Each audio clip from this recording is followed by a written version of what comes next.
전기톱을 들고 과격한 공약을 쏟아내며 파란을 일으켰던 하비에르 밀레이가 아르헨티나의 새 대통령에 당선됐습니다.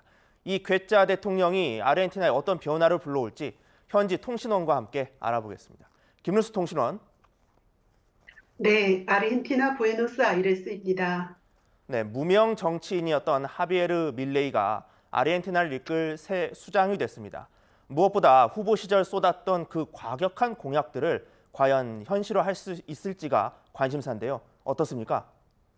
네, 밀레이의 공약 중 가장 큰 관심을 끈 것이 중앙은행 폐쇄와 달러화 폐지일 텐데요. 밀레이는 협상은 없다며 중앙은행 폐쇄를 강행하겠다는 의지를 내비치고 있습니다. 하지만 언제 어떻게 할 것인지에 대해서는 밝히지 않았는데요. 중앙은행을 폐쇄하기 위해서는 선결 과제들이 있습니다. 중앙은행이 물가 상승과 페소화 가치 하락을 막기 위해 다 발행한 초단기 채권인 렐릭스 해결과 재정 균형 그리고 외화 보유고 증가입니다. 모두 단기간에 쉽게 해결될 수 있는 것들이 아니기 때문에 밀레이도 거리를 두고 있는 모습입니다. 그에 비해 국가 재정 개혁에 대해서는 집권 첫 해 가장 심각한 지출을 도려내겠다며 적극적입니다.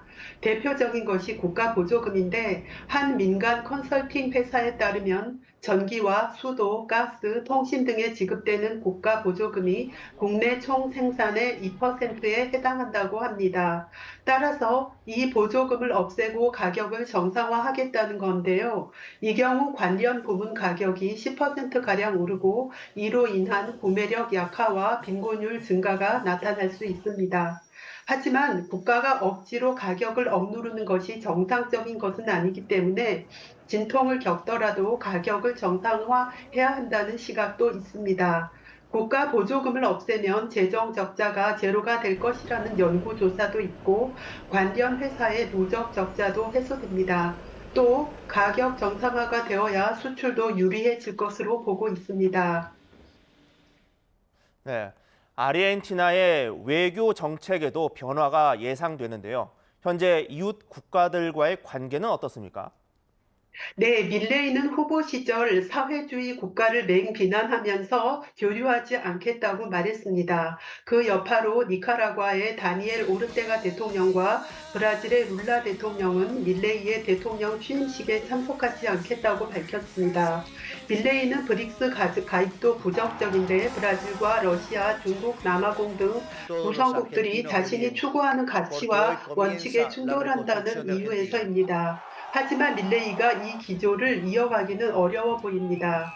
먼저 브라질은 남미 최대 경제 대국으로 아르헨티나에게 있어 중국과 미국 다음으로 큰 교역국이며 브라질 상품의 최대 수입국이기도 합니다. 중국도 마찬가지입니다. 중국은 아르헨티나의 최대 농산물 수입국이고 남미에서 중국으로부터 세 번째로 돈을 많이 빌린 나라가 아르헨티나입니다.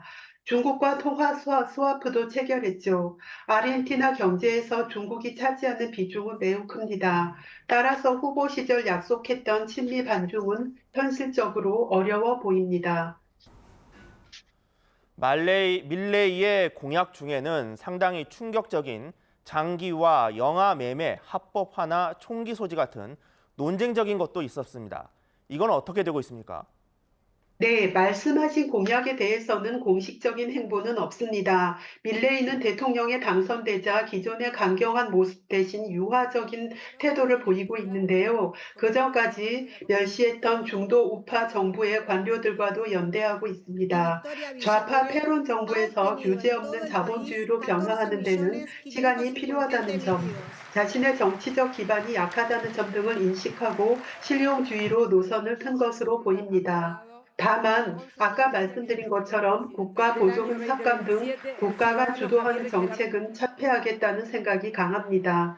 반면 밀레이에게 힘을 실어주는 소식도 있습니다. 먼저 5년 동안 지속됐던 가뭄이 드디어 끝나 농작물 생산량이 증가할 것으로 보입니다. 에너지 수출도 순조롭고 가스와 평가절하 덕분에 관광업도 살아나고 있습니다. 따라서 무역 흑자를 기록하고 외화 부족에도 숨통이 트일 전망입니다. 오는 10일부터 시작될 밀레이의 개혁이 성공할지 실패할지 아니면 시작도 못하고 좌초될지 아직 아무도 모릅니다. 다만 아르헨티나의 새로운 정치적 실험이 시작된 것만큼은 분명해 보입니다. 지금까지 아르헨티나 부에노스아이레스에서 전해드렸습니다.